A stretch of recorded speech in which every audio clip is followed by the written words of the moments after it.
Bom dia, senhoras e senhores.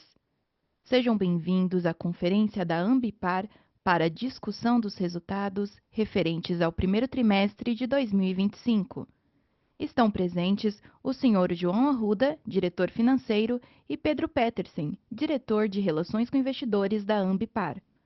Informamos que este evento será gravado e o replay poderá ser acessado no site de Relações com Investidores da companhia, ri.ambipar.com. Informamos que todos os participantes estarão apenas assistindo a videoconferência durante a apresentação e, em seguida, iniciaremos a sessão de perguntas e respostas quando mais instruções serão fornecidas. Antes de prosseguir, aproveito para reforçar que algumas informações contidas nesse conference call podem ter projeções ou afirmações sobre expectativas futuras. Tais informações estão sujeitas a riscos conhecidos e desconhecidos e incertezas que podem fazer com que tais expectativas não se concretizem ou sejam substancialmente diferentes do que era esperado. Agora, gostaríamos de passar a palavra ao Sr. Arruda, que iniciará a apresentação. Por favor, Sr. Arruda, pode prosseguir. Caros investidores, bem-vindos ao call de resultados da Ambipar, referente ao primeiro trimestre de 2025. Estamos muito satisfeitos com a evolução da companhia neste início do ano, que superou as expectativas traçadas no processo orçamentário realizado no ano de 24. O trimestre refletiu uma forte performance operacional, com aumento significativo nos volumes de resíduos tratados e serviços de campo realizados, o que impulsionou o fluxo de caixa operacional da companhia. Mais uma vez, nossa plataforma de serviços ambientais entregou receita e EBITDA recordes, mantendo a alavancagem estável, mesmo diante de maiores despesas financeiras e custos pontuais da emissão do bonde de 2033. Estamos seguindo a mesma direção dos trimestres anteriores, consolidando uma trajetória de crescimento consistente e disciplina financeira. Dando início à apresentação, vamos destacar os principais resultados deste trimestre. Tivemos receita líquida recorde de 1,7 bilhão de reais, um crescimento de 37,3% em relação ao primeiro tri de 2024 e aumento de 8% em relação ao quarto tri do ano passado. O EBITDA recorde também foi de 552 milhões de reais no trimestre, um aumento de 47,4% versus o primeiro tri de 2024 e 17,7% em relação ao quarto tri de 2024. Nossa margem EBITDA atingiu a marca de 31,7%, uma expansão de 2,2 pontos percentuais em relação ao primeiro tri do ano passado, praticamente igualando o nível da máxima histórica. Nosso fluxo de caixa operacional alcançou a marca de 341,6 milhões de reais no trimestre. E o nosso fluxo de caixa antes de financiamentos, que considera não somente o fluxo de caixa operacional, mas também CAPEX e aquisições, foi de 179,3 milhões de reais. O CAPEX do trimestre, como percentual da receita líquida, atingiu a marca de 11,2%, demonstrando a otimização na alocação de capital, a disciplina orçamentária e precificação de novos contratos e projetos de expansão. Com isso, nossa alavancagem consolidada ficou estável no primeiro tri de 2025 em 2,5 vezes, um incremento de liquidez e extensão de prazo médio de 5,5 anos na nossa dívida. Em resumo, estamos colhendo os frutos das iniciativas semeadas em 24, um pipeline comercial forte, de qualidade com muito serviço, que permitiu renovações contratuais com reajustes, o ramp-up das indústrias de reciclagem e contratos de gestão de resíduos mais positivos, e crescimento também na mobilização de contratos de subscrição e a primeira resposta on-site. Indo para o próximo slide, vamos abordar os KPIs operacionais, em seguida passamos para o resultado. Na Environment, nosso principal indicador é o volume de resíduos tratados e o tipo de valorização, aplicado na divisão Economia Circular. Este KPI nos permite avaliar o tamanho por operação, preço por tonelada, impacto ambiental e as tecnologias empregadas por valorização de resíduo. No primeiro trimestre de 2025, registramos um crescimento de volume de 29,9% em relação ao ano anterior, mantendo nossa característica de valorizar um volume de resíduos 4 vezes maior do que o enviado para a destinação final. O ticket médio subiu 19,4% no ano contra ano, mesmo em meio à queda dos preços de recicláveis no mercado brasileiro e chileno, impulsionado pelo aumento de tickets de movimentação e melhorias de preços no tratamento de destinação final. Na divisão da Response, nossos colaboradores são o nosso principal ativo, pois executam serviços ambientais complexos que nos diferenciam, mas também nosso principal custo. Portanto, o KPI mais relevante na Response é a taxa de utilização de horas disponíveis de trabalho, ou seja, quantas horas trabalham para os clientes em relação ao total de seu banco de horas disponíveis. No primeiro TRI de 2025, alcançamos uma taxa de utilização da nossa mão de obra de 80,7%, ou seja, alocamos 80,7% das horas disponíveis dos nossos colaboradores em serviços para os clientes. Esta maior utilização contribuiu para o aumento de 9,2% na receita por funcionário, que chegou a 112 mil neste trimestre de 2025. Outro ponto importante foi o mix de serviços prestados, com 97,2% das receitas provenientes de subscrição e serviços de campo, incluindo limpezas químicas on-site, manutenção de tanques e navios, inspeção de instalações e contratos de stand-by para emergências. Com base nesses KPIs operacionais, conseguimos agora contextualizar o resultado do trimestre. Atingimos uma receita líquida consolidada recorde de 1,7 bilhão no primeiro TRI de 2025, um crescimento de 37,3% em relação ao mesmo período de 2024. Cada unidade de negócios contribuiu para esse resultado positivo, com incremento tanto nos tickets médios quanto nos volumes, como pudemos já ver.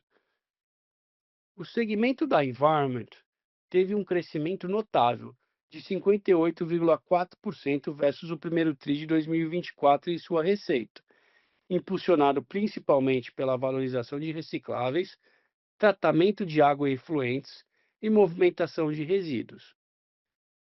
Já a divisão da Response registrou um aumento de 19,4% em relação ao primeiro TRI de 2024 na sua receita, com forte atuação na Europa e América do Norte, realizando serviços industriais e marítimos com alta utilização da força de trabalho e crescimento na receita por colaborador.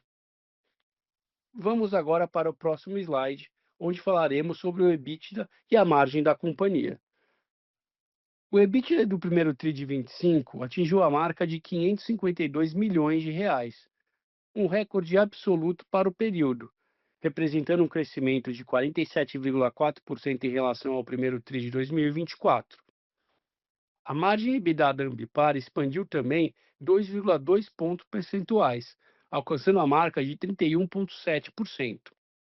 Essa melhoria é reflexo de 4 fatores principais: reajustes contratuais baseados em indicadores de inflação, melhor performance da América do Norte e Europa na divisão da Response, especialmente em serviços complexos, maior contribuição da Environment, que valorizou resíduos e ampliou a movimentação especializada, ambos serviços com margens superiores, e também ganhos iniciais de eficiência, proporcionados pelo projeto Conecta, dentre outras iniciativas.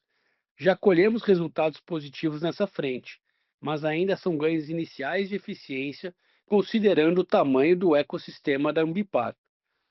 Vamos seguir aperfeiçoando o processo para manter essa trajetória de crescimento de receita e rentabilidade.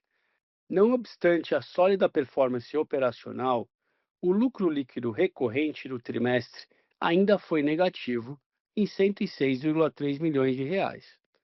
Isso se deve principalmente a impostos acima da alíquota normalizada, ao impacto da variação cambial, a custos com derivativos do swap e a custos de rolagem do bonde. Mantemos nosso compromisso com a gestão financeira e com a busca pela volta ao lucro líquido positivo, principalmente com a continuidade das ações de otimização de custos, aumento de eficiências e crescimento rentável. Com relação a CAPEX, estamos mantendo a trajetória de gestão voltada para a conversão de caixa. E com isso, o CAPEX do primeiro TRI de 2025 foi de 195,5 milhões de reais, o que representa um percentual de 11,2% sobre nossa receita líquida. Esta métrica reflete a priorização de investimentos estratégicos, com destaque para projetos de reciclagem de PET e vidro, além da modernização de frota, tanto para Environment como para Response. A holding concentrou aproximadamente 15% dos investimentos, mantendo a estratégia iniciada na desmobilização de frotas, de ter a holding como proprietária dos ativos. Montamos uma torre de controle de ativos para atender ao grupo, para que as unidades de negócio aluguem seus equipamentos, garantindo maior controle, alocação correta de custos, compartilhamento de frotas e, por consequência, maior eficiência. A geração de caixa operacional da Ambipar alcançou a marca de 341,6 milhões de reais no primeiro trimestre de 2025. O fluxo de caixa antes de financiamento apresentou geração líquida de 179,3 milhões, um dos melhores resultados históricos da companhia, crescendo 354,6 milhões em relação ao primeiro TRI de 2024. Os esforços de integração e eficiência, incluindo centralização de compras e repasses de preços, têm impulsionado essa melhoria contínua, reforçando nossa capacidade de geração de caixa, mesmo no cenário macroeconômico desafiador. Vamos agora passar para a estrutura de capital, alavancagem e obrigações nos próximos slides.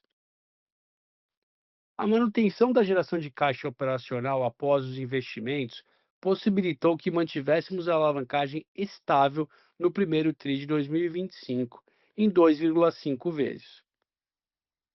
Isso é especialmente relevante diante do ambiente de juros elevados que enfrentamos atualmente.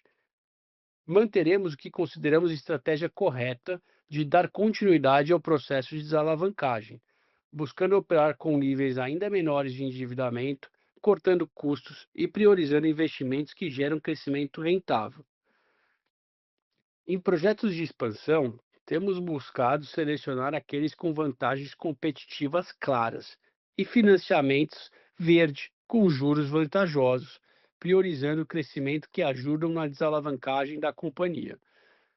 Essa postura disciplinada da Ambipar nos levou a obter um upgrade no rating da S&P no primeiro TRI de 2025, refletindo a confiança do mercado na capacidade de geração de valor da Ambipar. Vamos ao próximo slide para falar sobre o perfil do endividamento. Neste trimestre, emitimos um bonde com vencimento em 2033 no valor de 493 milhões de dólares e realizamos o pré-pagamento de 200 milhões de dólares dos bondes de 2031. Com isso, fechamos o trimestre com 10,5 bilhões de endividamento bruto e 4,9 bilhões de posição de caixa, perfazendo uma dívida líquida de 5,5 bilhões de reais. Essa movimentação permitiu alongar o prazo médio da dívida para 5,5 anos, mantendo mais de 90% do nosso endividamento indexado ao CDI por meio de operações de swap. O caixa robusto serve como colchão de segurança, garantindo a tranquilidade para o crescimento orgânico e para amortizações de dívidas mais caras ao longo de 2025. Vamos agora para o slide final, onde falaremos sobre o foco em geração de valor ao acionista. Nossa estratégia continua centrada em 5 pilares fundamentais: time, governança, integração, disciplina financeira e comunicação clara. Em time, reforçamos nossa liderança regional na América do Norte e promovemos lideranças por mérito na América Latina, fortalecendo o núcleo de alta performance tanto no corporativo quanto na nossa operação. Em governança, implementamos avanços em controles internos e continuamos a expandir a atuação dos comitês de alocação de capital, além de contratar uma nova líder de compliance para garantir as melhores práticas em todas as geografias que atuamos. Em integração, o projeto Conecta continua trazendo ganhos significativos, especialmente na América Latina, unificando back-offices e promovendo economia de custos. Também aceleremos a unificação de entidades neste trimestre de 2025, simplificando sistemas, fortalecendo times e auferindo os ganhos fiscais da integração. Já fizemos 6 integrações nesse TRI e temos um cronograma para acelerar ainda mais esse processo. Em disciplina financeira, mantivemos a alavancagem estável, elevamos o colchão de liquidez e abrimos novos relacionamentos com bancos de fomento, abrindo fontes de financiamento bem vantajosas.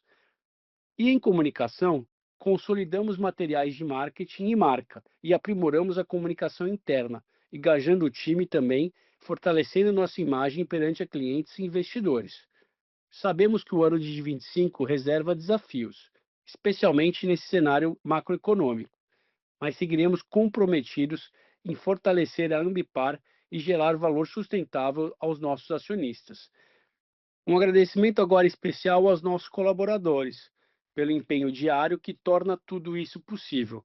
Abriremos agora para perguntas e respostas. Obrigada. Iniciaremos agora a sessão de perguntas e respostas para investidores e analistas. Para fazer uma pergunta por texto, basta enviá-la através do ícone Q&A, informando nome, empresa e a sua pergunta. Por favor, aguardem enquanto coletamos as perguntas. Nossa primeira pergunta vem do Sr. Jaskaran Singh, do Goldman Sachs. Olá, você pode me ajudar a amarrar o item de fluxo de caixa de juros líquidos? O fluxo de caixa da divulgação de lucros lista o resultado financeiro líquido como 397,6 milhões negativos, mas quando olho para as demonstrações detalhadas de fluxo de caixa, os juros pagos são de 304,8 milhões negativos, 273,6 milhões negativos e 31,2 milhões negativos. Posso perguntar o que está causando a diferença em ambos os valores? Qual foi a receita de juros no trimestre?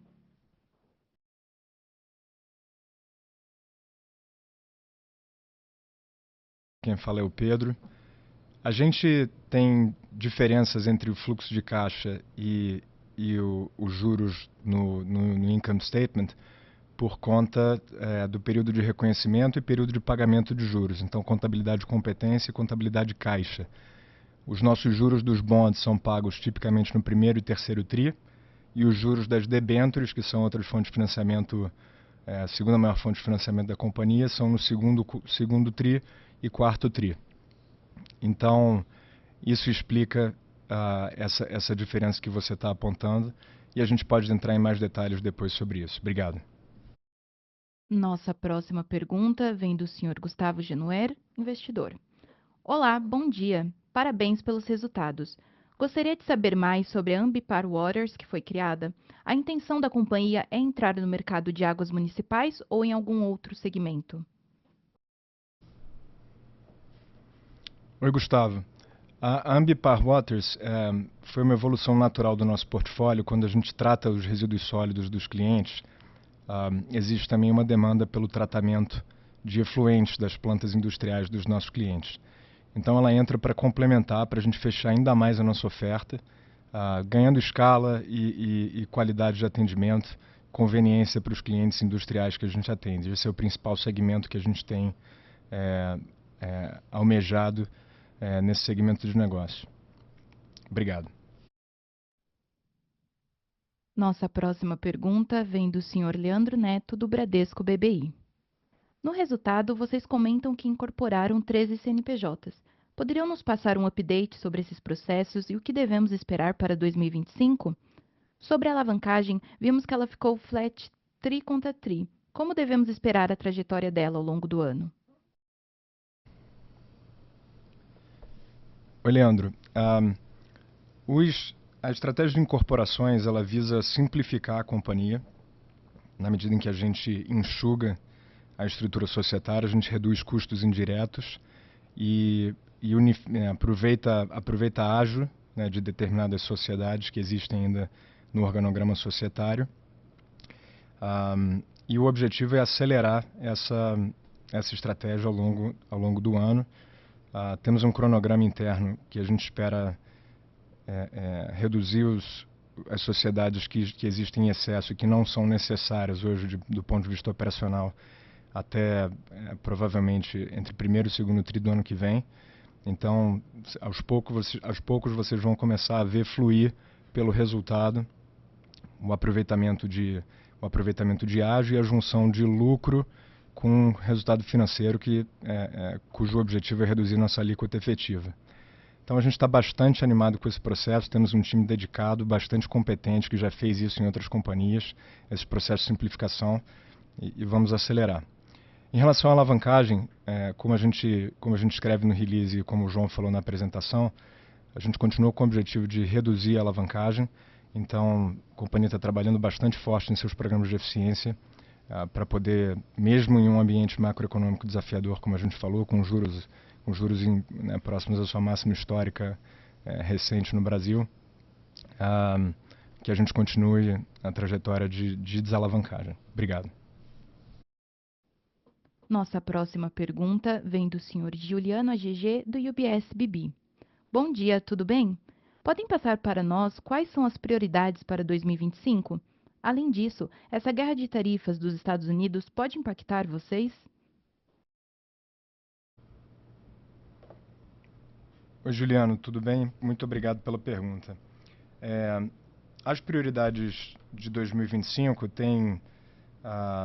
são aderentes ao que a gente falou no slide de fechamento. A gente continuar a nossa trajetória rumo a fluxo de caixa positivo, inclusive depois de despesas financeiras, esse é o objetivo da companhia, que a gente acredita que vai chegar, né, fortalecendo a operação através dos 5 pilares que a gente encerrou a apresentação, né, continuando a fortalecer time, de novo, é o nosso maior ativo e ao mesmo tempo o nosso maior custo, então a gente tem que ser super diligente na cultura de excelência que a gente cria aqui e na eficiência do plantel que temos. Continuar trabalhando em governança e integração, eleva o patamar da companhia e permite que a gente capture sinergias que ainda existem. E esse trabalho ele tem sido feito, mas ainda tem bastante a ser capturado. Tá? Então, aqui que está o foco do time e a gente vai trazer updates para vocês ao longo do ano nas iniciativas de eficiência que têm sido executadas. Em relação à guerra de tarifas dos Estados Unidos, por hora, o nosso segmento não tem sido tão afetado, possivelmente, quanto outras indústrias. A gente, por exemplo, no mercado norte-americano, atende muito a indústria local, né? Então, por exemplo, clientes relevantes são portos, refinarias, companhias de óleo e gás, companhias agrícolas, que são cadeias essenciais tanto para o mercado local e também pelo comércio internacional e não foram as mais afetadas pelas tarifas. Em menor medida, né, a gente atende também exportadoras brasileiras que possivelmente podem ser um pouquinho mais afetadas, mas como a companhia é bastante diversificada, esses efeitos se diluem dentro do P&L da Ambipar. Então, a gente tem acompanhado de perto o ambiente e por hora não tem sido fonte de ruído para o nosso resultado. A sessão de perguntas e respostas está encerrada. Gostaríamos de passar a palavra à companhia para as considerações finais. Obrigado, operador. Para encerrar, agradeço novamente a todos os colaboradores da Ambipar, que se dedicaram para entregar esse excelente resultado, e também aos investidores, pelo contínuo apoio à nossa companhia. A conferência da Ambipar está encerrada. Agradecemos a participação de todos e tenham um bom dia.